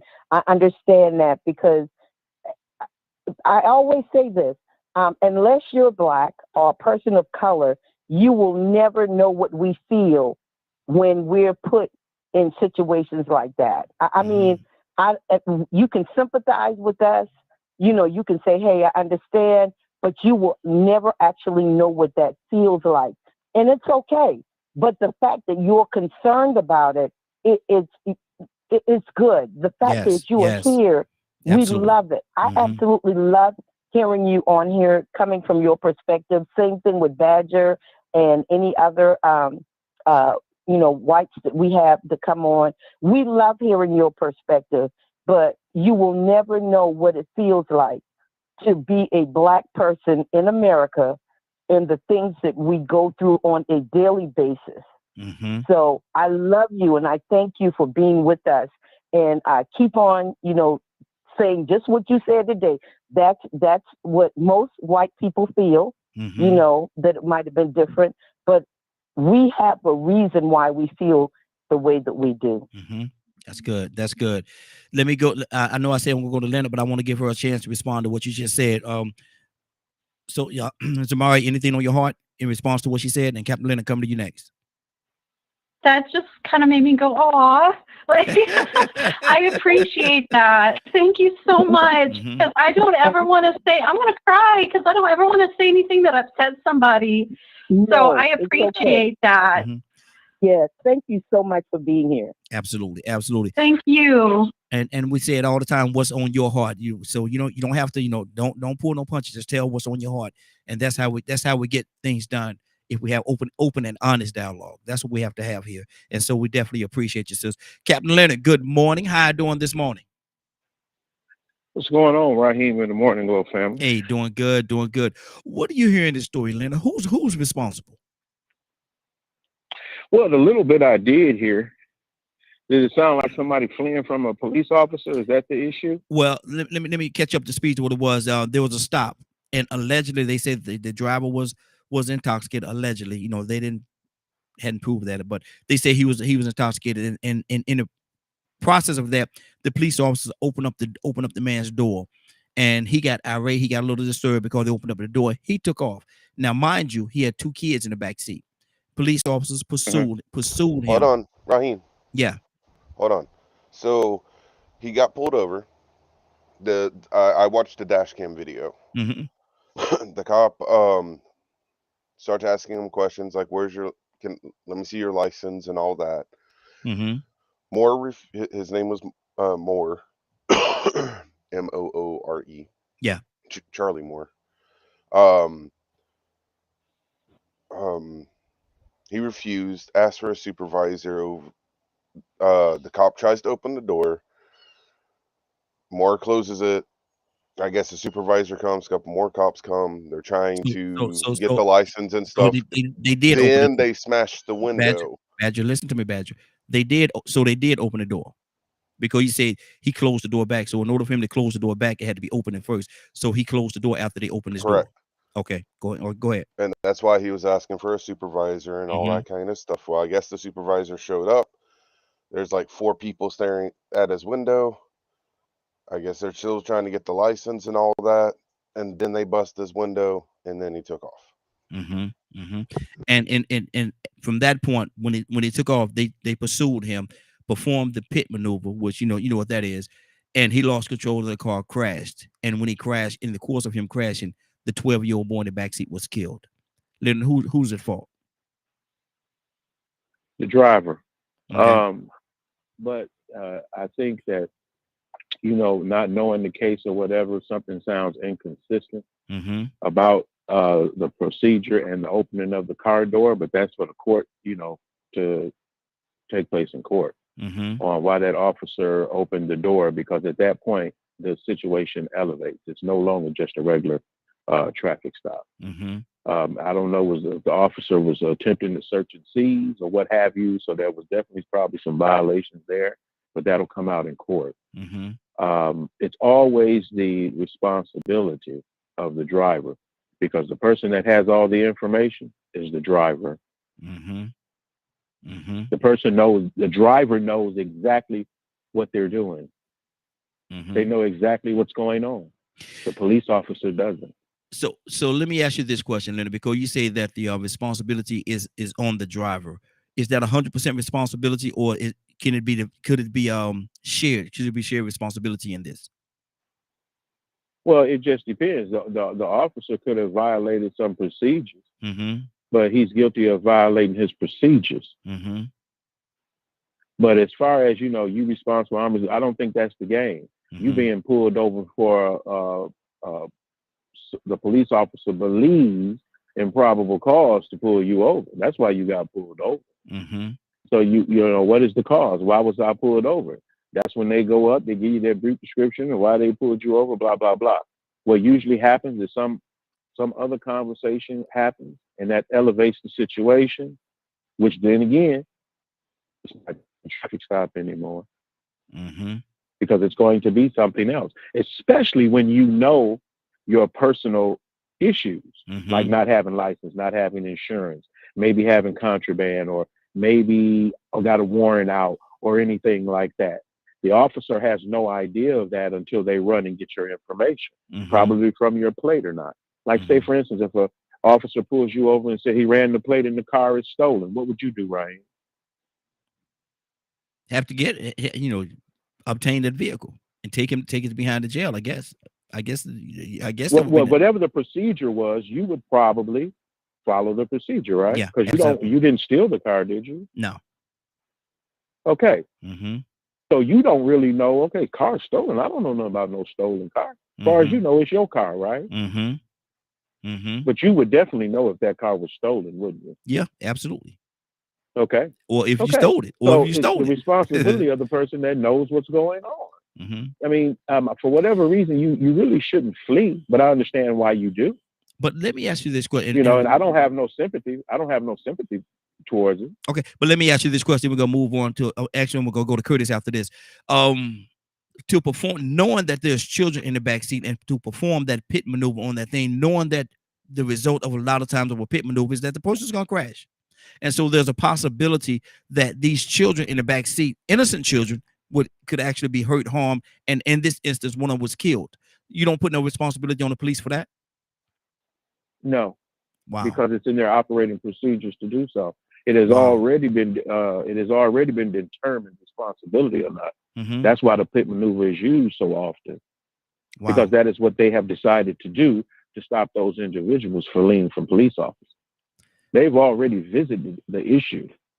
Okay, but see, and they my thing pit maneuver in their procedures. Okay, but my thing, they didn't care nothing about. My thing is this, right? Yeah, and see that, and that's what I have an issue with. That's the part where I have an issue with, because on the side of their car, on every police officer, it says something like, it says protect and serve, protect, and these are two innocent children, so you're not trying to protect them. You got to protect. But like, say for instance, if I knew that the police wasn't going to pursue me, I would sell all the dope in the world and keep my kids in the car with me. Wow. I guess that's this is sort of easy, man. To be honest with you, Leonard Wright, legally, the police can stick to that because that is part of their protocol. Like I said, even the driver know that they'll do pit maneuvers. But morally, those cops suck because they were already told that there were people in the car, just like what I was saying about the 137 shots earlier. They were told to not chase him. He didn't have a weapon, but now they changed the story when they come to court. So yeah, that morally the cops were wrong. They saw the children in the back seat when they knocked the one out through the whole procedure. Then even on the cam, you know, Badger said the dispatch said there are children in the car. Yeah. So we also know that the legal thing is they're saying, well, when should we say that this is not a situation where you shouldn't do a pit maneuver? This is a situation where you should stop the chase, because that is an issue nowadays of people stopping the chase. And you see a lot of police departments, they have put that in their protocol. Yep. That is part of their procedure, to stop the chase when they're putting other people or innocent people in danger, in harm's way. So morally, they're wrong. You know, that's just gonna have to be a systemic change, you know, legally done, to where cops are held more accountable. But Leonard is completely right. You know, until they change that law and start saying that you can't, you know, you're gonna be held responsible if you know there are children in the car, innocent passengers. You know, you don't know if the passenger's innocent or not. But, you know, you can't take that risk, especially when that crime that they did the pit maneuver for, he really wasn't pulled over for nothing but suspected drunk driving. It ain't like he had just killed somebody. It ain't like he had just shot up a school. He didn't just pull a Dylan Roof. So, you know, was it really that necessary or extreme for them to continue that chase and go to the extreme of a pit maneuver when they knew children were in the car? So, yeah, when they get to court, you know, Leonard might say they're not responsible, and some of us others may say legally they aren't either. But that's, once again, like he said earlier, that remains to be seen. That's going to have to be determined in the court of law. None of us know what's going to happen with that, because when you put that scenario into it, when you say, well, okay, they were told by dispatch that there were children in the car, they took the human side out of it too and said, screw them children, pit maneuver. Knowing all the repercussions and all the risks that could come with that pit maneuver. Those children's lives were in disregard. So, you know, can't nobody say right now what's gonna happen legally, but morally, they suck. Exactly. Raheem, can I ask? Raheem. Yeah. Like in the city of Atlanta. Hold on, everybody. Hold on for 1 second. Let me. I say I was gonna go to Curtis. Then I come to Cap. Then I come to Leonard. Hold on. I said I was gonna go to Curtis. Curtis, what's on your heart, brother?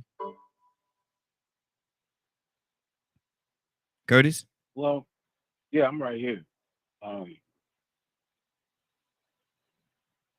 I love it when we have a difference of opinion.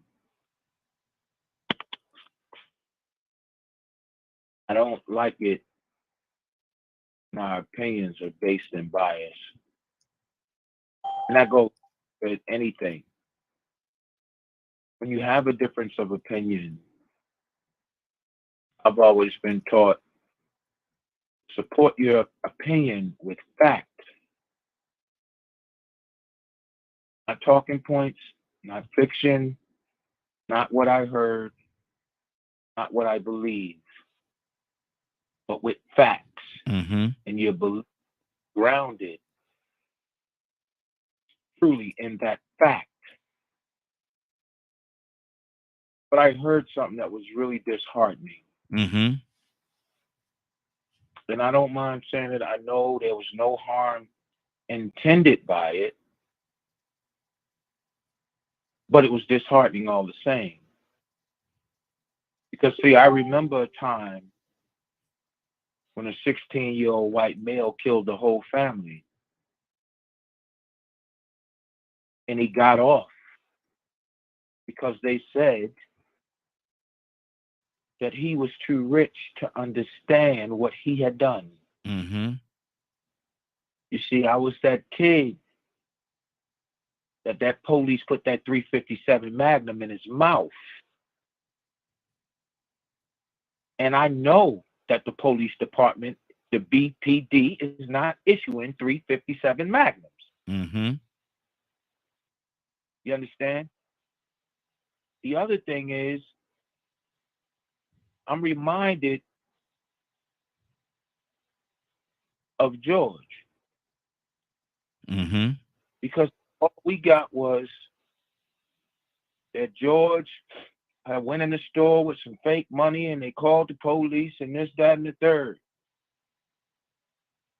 We didn't find out till later that George and Derek worked at a club together and that Derek was extremely racist to the patrons of the club.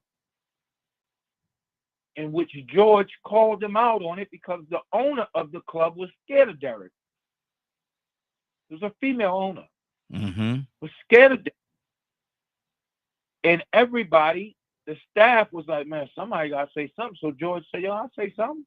Hey, look, man, you're not going to keep treating these people like this, man. You hurt our patronage.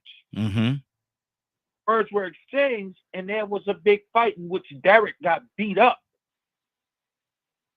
between George and Derek months, if not a year, before George's assassination. So whenever I have to bring up the racial issue, I tend to look at it from a greater scope. And I understand it, but I have to say, please search and find the reason why. Don't just find the answer. Find the reason for the answer, because the reason is the true answer. That's good. I'm going to land the plane right here. That is something that we as a society, and it's starting to look like as a world, has gotten away from. We don't want to do the hard work of finding the reason why things are happening, but then get upset when they continuously happen. Or we like to push blame or state a falsity for why this consistently happens, not even realizing how hurtful and insensitive our beliefs can be. Wow, that's good. What is wrong? Heck of a question, brother. What we do? 508-924-3521, 508-924-3521. Phone lines open. Definitely give us a call. We'd love to have your input. Hadn't got to our topic for the day. We working our way around to that. But right now, let me go to Captain, and then I'm going to go to Leonard. Cap, what's on your heart?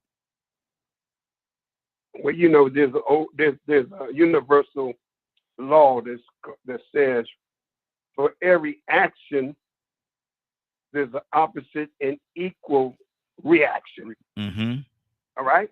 Yes. For every action, there's an opposite and equal reaction. Newton's law. Yep.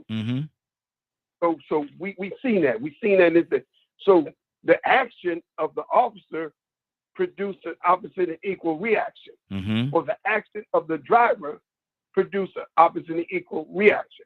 What I wanted to say to Rico, because him and Brother Leonard made a very good point. If this scenario was the guy that was the driver had 2 kidnapped children in the back seat, and the police is pursuing this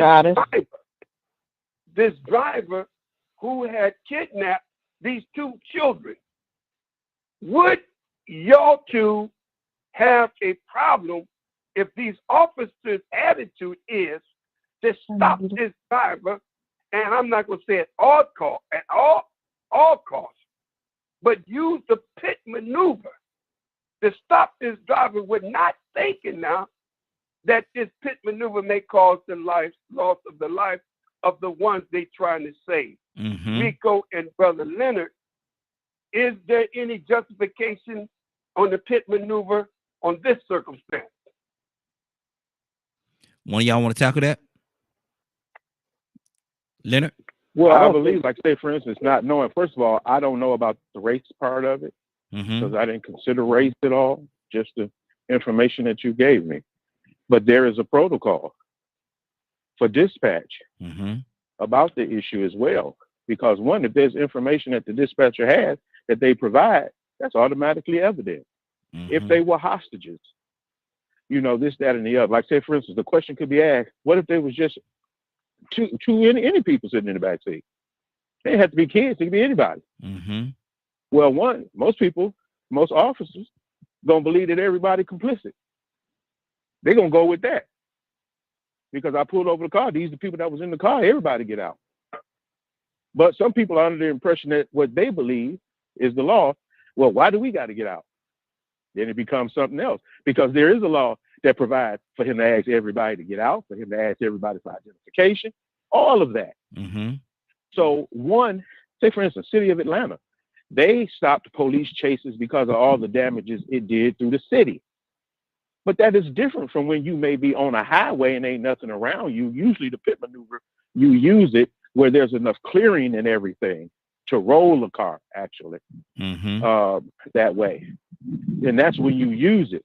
But the city of Atlanta, because of deaths that have happened from high-speed chases, they say, you know what? No, we're not going to chase people through the city. Hey, Leonard, let me step in for a second. You say, and I know what you mean, but I want to say this clearly for the listeners. You say to roll the car. You're not meaning for the car to roll over. I just want to, you know, some people may think.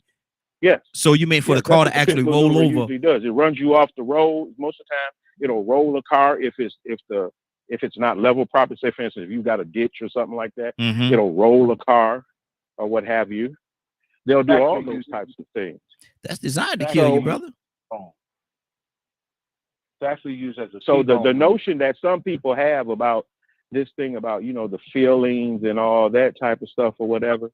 Well, that's not how you apply the law based on feelings. You got to follow rules, and that's where we catch police officers not following rules. That's good. That's good. You know what I'm saying? That's how you catch them, not following rules.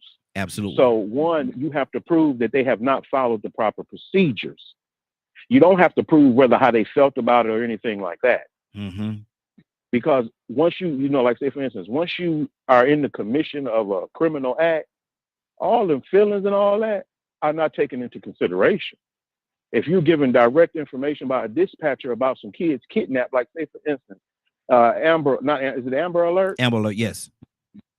They're probably not going to roll the car then. Because it's an Amber Alert. Okay. But this was not that situation. That's good. So you can't just lump it all together and say, you know what, let's just let everybody go that got people in the back seat. That's not a way to apply the law. Yeah. I that's what people were doing. They were purposely do, like say for instance, police chases. Man, if I could get to Fulton, if I could get to Clayton. But see, the police got smarter. Why should I stop pursuing you just because you left the county? Then they started working together to pick up the chase. The purpose, you know, they would love to apprehend people without violence and murder. They really would. But if people don't comply, that sets off a whole new chain of events. Let me go to Tucson. God help the innocent. You know what I'm saying? Yeah. Tucson, what's on your heart, brother? No, I'm just listening, man. I still say that, you know, look, stop. Just stop. Especially if you got kids in the car. You can fix all this. But one other thing that I thought about, because of what was said about we protest when something happens. Well, what are you going to do now? Let's say nothing's happening. What are you going to do to address the issues that we're having on a daily basis? Like I said, city council meeting, there are people that are already involved that they show up to kind of address the issues that we know that's going to happen sooner or later. It's going to happen sooner or later. It's going to happen again. Yep. We know it's coming. Might even be today. So what are you going to do? Yeah. Today. Well, yeah. It's not, you got some ignorant folks. And I'm not saying ignorance is not a bad thing. You just don't know. The bad thing about it is you ignoring the fact that it happens. And you think it's not going to happen to you. So when it comes, then you want to raise same. But you can raise same right now. So that's just what's on my things. Good deal. Cassandra?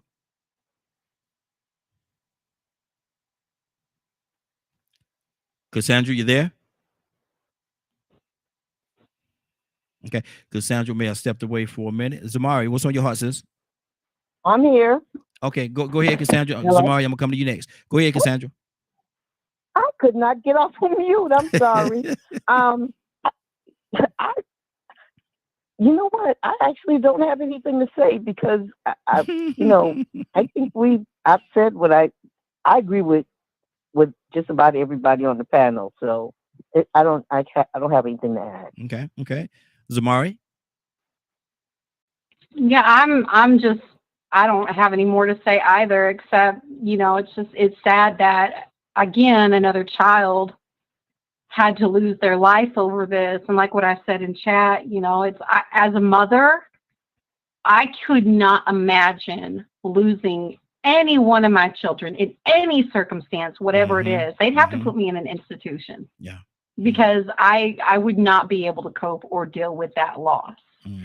So, it is sad that it came to that, the individual in the car was unwilling to comply for whatever reason. The officer went to whatever extreme he went to, and this is the situation that has arose because of it. Good deal. If I wish something different could be done, I wish it could have gone a different way, but unfortunately people are people, and people are going to do in the heat of the moment what they do. Yeah. And it's sad that it just can't, it couldn't have gone different. Exactly. Well, we got a topic that we want to get to today, so we're gonna bypass this right here. We got a couple other people that called in. Want to get them involved in the conversation as well. But what we're gonna talk about right now is thou shalt not kill. Thou shalt not kill is our topic that we went this whole route so we can get here and talk about this. Now, thou shalt not kill is a commandment. It's one of the commandments. So when is there an appropriate time where you can kill? Military, they if they're at war, they kill every day people they don't know, have no idea who these people are or whatever, but they kill them because of the fact that the government, the army, the armed forces say that we have to go in here and capture certain things. That's killing. Some of the foods that we eat, people know they're killing us. Some of the ingredients that they're having is killing us. Thou shalt not kill. Cassandra, what do you say to that? Excuse me. Bless you. Thank you. Yeah. Well, first of all, let's since we need to clear what kill means, right? Kill means taking the life of a living thing. Yes. Okay? So that's the definition. So that's what we are talking about. So when we say the Bible says thou shalt not kill, okay? And we take that as an absolute under any circumstances.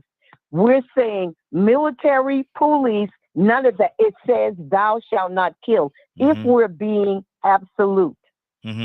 Okay. But I still say that there are situations where people have to, in order to save their life or other people's lives, they have to kill. In the instance of sometimes police officers. If somebody has a gun, and I said this yesterday right at the end of the show, if somebody has a gun pointed at you and about to shoot that gun, are you going to say, you know what, the Bible says thou shalt not kill, so I'm going to go ahead and let him shoot me and take my life rather than me shoot him? I'm just saying, I don't see that. I don't see that. That's why we can't be so, I don't want to say anal, because people, if that's how people feel, that's how they feel. But I can't believe you're going to let your family, your wife, your children, you're going to stand there and see them shot to death. And you have a means of stopping that person. I'm just saying. Okay. Toussaint, thou shalt not kill is the commandment. Is there any situations where it is acceptable to kill?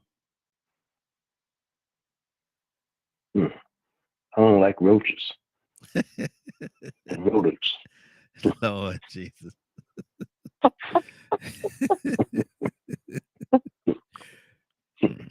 Talk to me. You know this. And when you first said that, you know, I thought about that tongue in your mouth. That starts it. that starts the ball rolling. People saying stuff, more actions, do more harm than anything else. We put it in motion by that unruly evil. But is there exception to the rule? Well, look now, let me tell you something. Right? If I find out, if I have an innocent child, or anybody, innocent elderly, and I find out that somebody's doing something to them that they shouldn't do, because you got people that are prowlers, or what do you call it? Well, anyway, they stalk people to do them harm. What sense does it make to do two things? Rape a baby, a child, and an elderly person. What sense does that make? And they got people do that. Are they worthless people? Let me ask a question and I'll shut up. Is there such thing as worthless individuals? That's an open question. There are some people that are no good to society. Yeah. Absolutely none. None. There are no. Back in even biblical days, if you had an unruly child, take them out, so that there will be no evil in Israel. Am I right about that? Yeah, I don't know. Maybe somebody know more about that than me. But to stop evil, or to put it out of the camp, so it wouldn't have happened, even if it was a child, they say take them out. And I didn't say that. That's that merciful command from the merciful God, you know. Yeah. Wow. 508-924-3521, 508-924-3521. We're talking about right now, our topic of the day is thou shalt not kill. Or is there situations and circumstances where it is okay to kill? Leonard, what do you say to that? Right. Yes. I thought about something too. When even they were conquering, it was command by the prophets. Say, don't spare anything, kill the livestock. So I just want to. Yeah, that's true. That's true. Leonard, what do you say to that, man? Thou shalt not kill. Or is there any situations and circumstances where killing is acceptable? Well, there are several exceptions where killing is acceptable to me. You know, and I think that people have take things out of context, and you know, you have to look at it and say, yeah, there's a lot of great reasons that one, you shouldn't kill a person. Great reasons not to. But in self-defense, you may have to. So, and we take it in the context of those commandments. Those commandments were not given in the beginning. Okay. Those commandments weren't given till a long time after man existed. So before all this, people talk about the commandments or whatever. The commandments didn't come first. People's actions came first. So when we talk about these commandments and what they mean, there is going to be a place there where you'll never be able to explain it, other than the fact that there is a missing piece, there is something else. However, personally, is on another level. Do you believe that thou shalt not kill? Then you don't kill, right? Okay. That's personal. So at a personal level, you can look at it a different way. Thou shalt not kill, because I choose not to go around killing people. But if you approached me and you was wrong and it was my life or yours, I'm betting on me. Good deal. 508-924-3521, 508-924-3521. Goddess, good morning, young lady. How you doing this morning? Good morning. I'm doing just great. Good deal. Good to have you, sis. Good to have you, sis. We asking the question, thou shalt not kill. It's the commandment. That's the commandment. But are there any situations or circumstances where it is acceptable or okay to kill and disregard this commandment? I could just say this. Until we have the courage to recognize cruelty for what it is, whether it's a victim, is human or an animal, and I like meat, and just because I've been used to eating meat, I know the Indians only killed to survive. They didn't just kill to kill. That is one thing. So if you look at nature mainly kills to survive, or the weakest or the strongest, but they mainly kill to survive. We cannot expect things to be basically much better in this world if we just continue to keep killing. We cannot have peace among men or whose hearts are delighted in killing any living creature. By every act that glorifies or even tolerates such moronic delight in killing, we set back the progress of humanity. And somebody spoke that, and it just really resonates in my spirit behind that, because when I turn around and I look at what they had, what Jimmy Johns that was going around killing innocent animals just as trophy heads, not just to think about people killing people. They call it The Purge. Remember that movie, Call It The Purge? That movie, The Purge, is, I was sitting there watching some of it, and just because somebody didn't hold the door, felt like it was their duty to purge that person because they didn't say thank you because they didn't hold the door, or because they went on a bad date. And if we look at this world today, I believe it's one state up north. I don't know if it was Illinois or something, but they're enacting new laws that's basically almost in the purge part, where police are not going to be called for this, that, this. So that means you're there to do your due diligence. If they come up on your property, or if you do certain things, police are just not going to be responded to. Wow. Let me do this. So we are in this new age, like the purge. Wow. Couple of things I need to do real quick before we move on. First, I'm gonna give the number 508-924-3521. 508-924-3521. Phone lines open. Give us a call. We'd definitely love to have your input. I want to say, I know my mom's listening this morning. Good morning, Mama. Love you dearly. I definitely gotta acknowledge you and do the shout out to you that I do. And our sister, Shanavia, she's actually not gonna be able to join us today.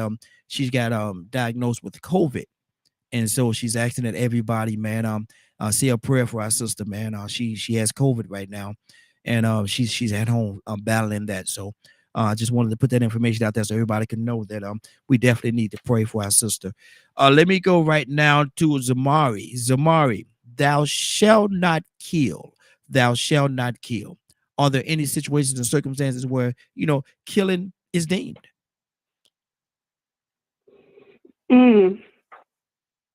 Well, I mean, that's a loaded question, isn't it? Because yes, if you go the biblical route, okay, like I don't know who said it, but he said, those commands didn't come until later. However, if we look at David as an example, and he had, was it Saul, I believe, he had the opportunity, I believe wasn't it Saul? Am I correct? Yeah, okay. So he had the opportunity when Saul approached him, I believe it was in a cave, they were in a cave or somewhere, and David could have taken him out.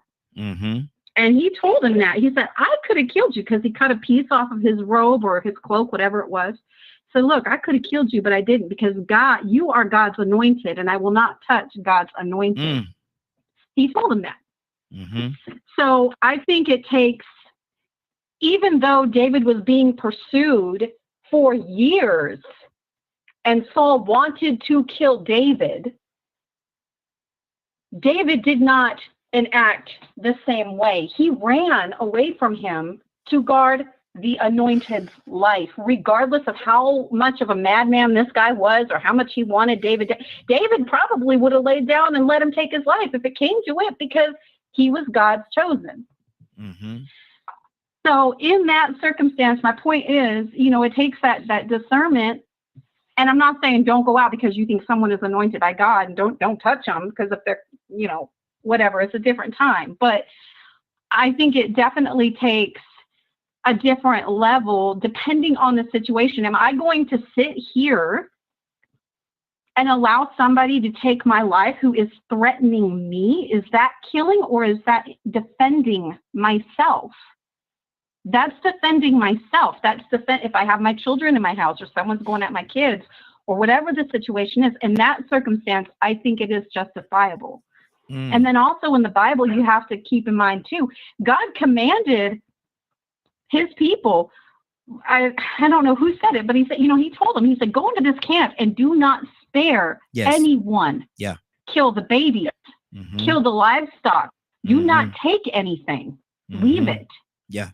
And one child was you know, spared. And God was angry with them for sparing that child. He said, I told you, kill it all. Kill all of them.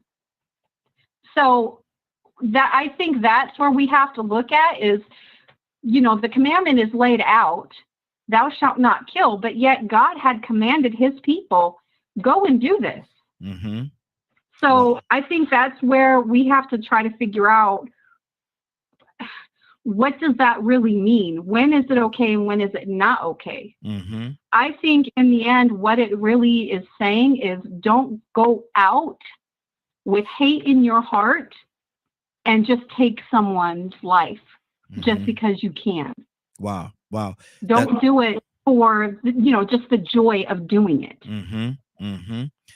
We're going to actually go in this order right here. We're going to go Rico, Cap, Curtis, then we're going to Badger. Rico, what's on your heart, brother? Thou shalt not kill. Man, Zamari knocked it out the park and actually took exactly what I was going to say, because I was just reading that. He said, slaughter the men, the women, the babies, the nursing babies, oxen, sheep. Kill them all. So I was thinking about that. Thou shalt not kill. Well, that's what Moses said, God said. That's what Moses said, God said. But deep down inside in my gut, I feel like we should not kill living things. I believe in that, treat people the way you want to be treated. As a matter of fact, I believe in treating living things and life the way you want your life to be treated. I don't like to see animals go extinct. And then hopefully one day we don't go extinct. Because this thing is so beautiful. I mean, the most evil act to commit is murder or killing, taking a life. And the most precious thing that we could ever adore is life, this gift of life. So now we shouldn't take it. We shouldn't take it. But sometimes in this human existence, we're put in a situation where we have to defend ourselves because evil exists. And as long as evil exists, the most evil form of evil will be acted out by man. Rico, let me say this to you, and I appreciate everything what everybody's saying, but even in martial arts, they teach that you're taught to only use the amount of force that you need to get out of that situation. It's not teaching you to kill, though you have the ability to do it. I mean, you know how to do it. But if they say if you're in a combat situation, a confrontation, if you will, only use the amount of force that you need to use to get out of that situation, and then walk away from it.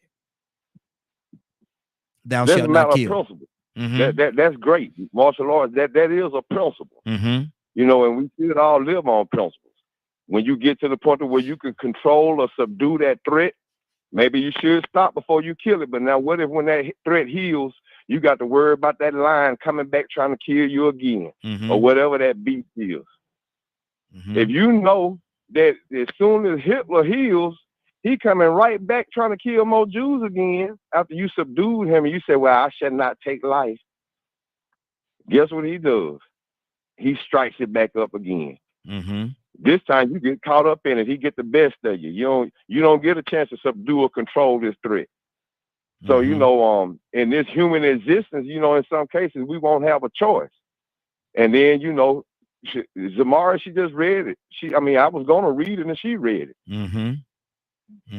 He shows you that it is okay to do it. Because he told somebody to do it. Just like he told Moses that you shall not, maybe it meant you should not. I don't know.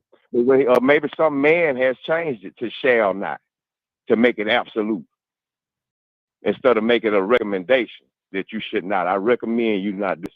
Who knows? But just like Moses said that God told him that, Saul said God told him to slaughter the whole village and don't leave nobody alive. And to me, that sounds like killing. Well, it sounds like killing to me too. Being truthful about the situation. Cap, what's on your heart, brother? Talk to me. Thou shalt not kill. Well, we have in the Holy Quran, the Muslims, in the second surah, talking the cow, it says, fighting is enjoined on you, though it is disliked by you. And it may be that you dislike a thing while it's good for you. And it may be that you love a thing while it is evil for you. Allah is the best knower. He knows what you know not. So if the fighting is prescribed for the Muslims, and Islam was spread by the sword through the Prophet, there was killing. The Christian crusade came about by fighting. There was killing. And when you look at the Bible, of course, everybody knows the story of my man Joshua, who went around the 7 walls and brought down the walls of Jericho. That it was Joshua that went in and slayed everything. The only person that was spared was the harlot that gave Joshua protect. That's in the Bible. They bragged about the tens of thousands that David slayed versus Saul thousands. So, I believe, this is me, we are taught in the nation of Muslims, period. We fight with those who fight with us first. Allah is the aggressor. And only time we are taught to fight or maybe kill is only in self-defense. But Sister Cassandra read that killing means to take the life of anything living. And I mean, you ain't supposed to take the chicken life. We love chicken. We ain't supposed to take the cow's life. We like cows. They live it. So it has to be applied with a measure of balance to understand that we are not to take another human being's life out of being the fact that you don't like that human being did do nothing to you. So even in Islam, when you kill an innocent person, you have to give what they call blood money. Most of the time, you have to take care of the family because you killed that individual. And in some cases, justice is given by taking a life to life. That don't make sense. But I think we need to understand that killing is only prescribed for us Muslims in self-defense only. If you are pursued and you're being slaughtered by your enemy, then you have the right to take up arms to defend yourself. So I think it'd be a balance to it. I think the Bible gives many stories of killing. And I think we need to take it with the understanding to take any innocent person's life is wrong. And I think when we get this to the community, the law enforcement should be held to a higher standard because they're the only agency that has the power to take a person's life or to spare a person's life. And that's most of the conversation is, could you shut the person in the leg? Could you shut? Well, you chose to shoot him and send him out. You chose to kill him. versus that you did have the power to spare them. So I think it's only in form of self-defense. And of course, there's a lot to deal with war. Are wars just? Is the wars that we've been involved with taking the lives of other people, is that a justified war that we was attacked? We're defending ourselves. It's kind of hard to say we defending ourselves on foreign soil. How you defend yourself? You go in another man's house and fight him. If that man come in your house and he fights you in your house, you defend yourself, stand your ground. Absolutely. So that's what's on my heart, Raheem. Good deal. Good deal. And for whatever reason, the Facebook posts are not being shared on the stream here, but I'm able to go to it and look at it. And Brother Jay said the Bible says the power of life and death is in the tongue. So can we kill someone without the physical act thereof? Curtis, talk to me, brother. What's on your heart? Thou shalt not kill. Well, first and foremost, to answer the brother's question, yes. To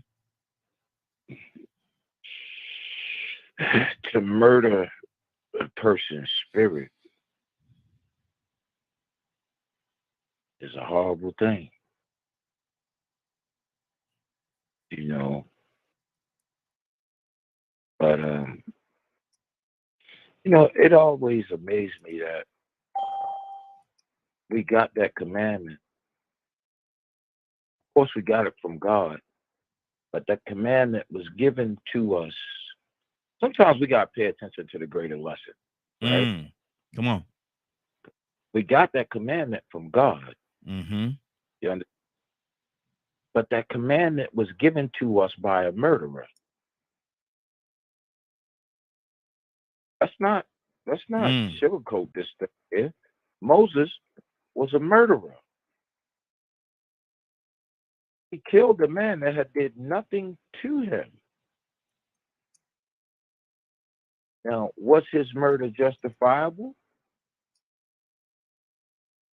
In some people's eyes, yeah. Because he killed an oppressive, evil man that was mistreating a group of people.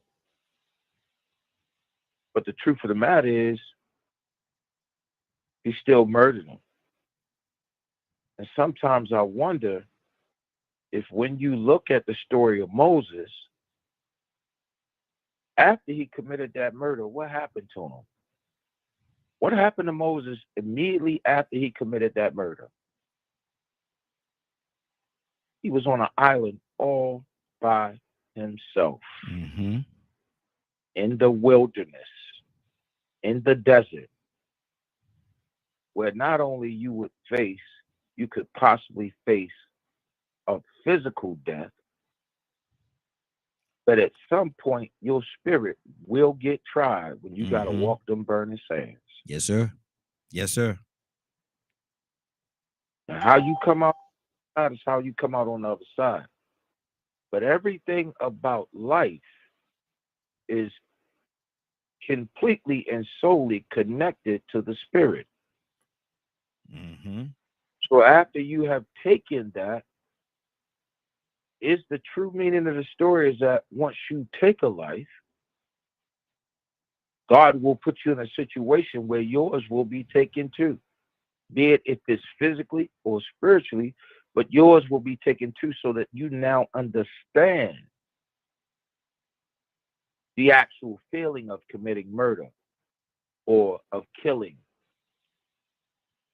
I've always wondered, Raheem, I've never really had an answer, but I've always wondered, what is the greater meaning specifically in that particular part of the scripture canons and text?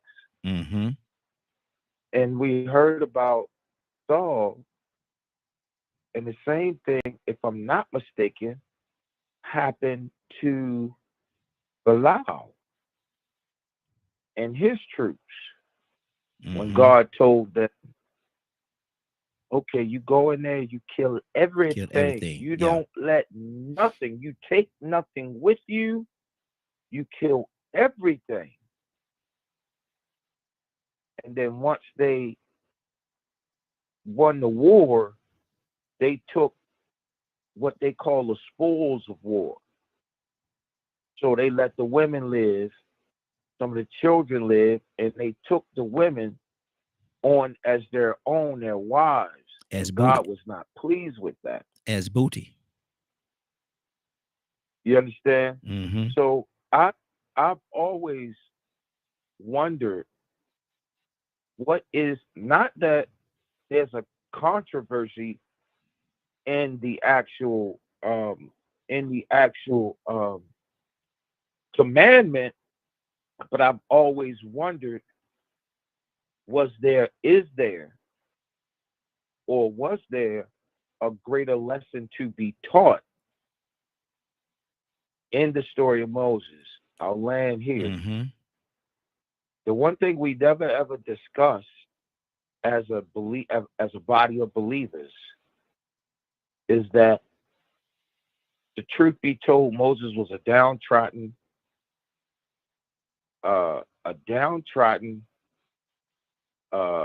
speech impediment murderer who was a fugitive,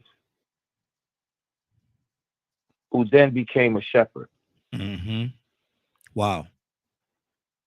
Transition, brother.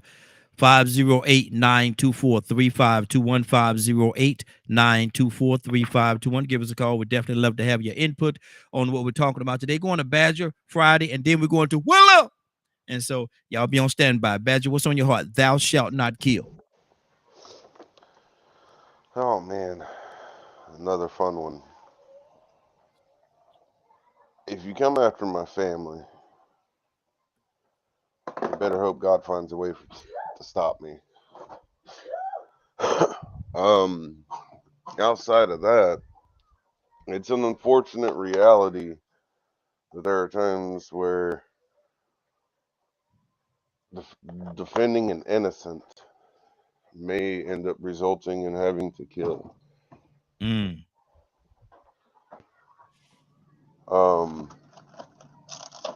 But that doesn't mean to. What would you do, Badger, in a situation where you go in to defend the innocent and take someone else's life, defend the innocent, and then you find out that they were not the innocent after all? What do you do? Oh, that would mess me up. I value life very highly.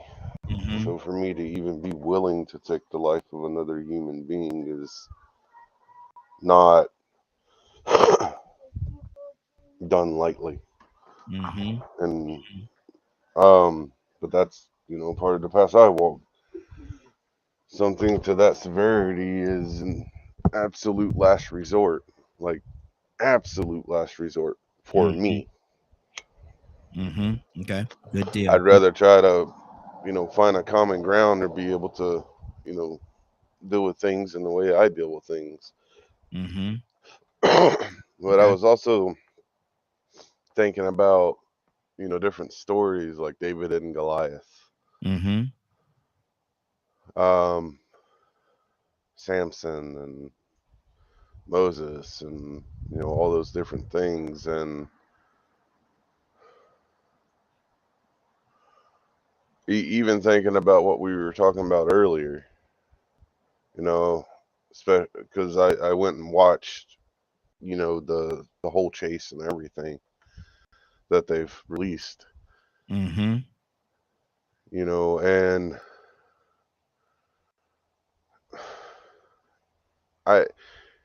it's almost like it's become so normal in our society that so many things are overlooked, and it's an unfortunate. I'm trying not to cry as I say that, because that's how it feels. That's the way I perceive it. Is that's become so normal. Wow.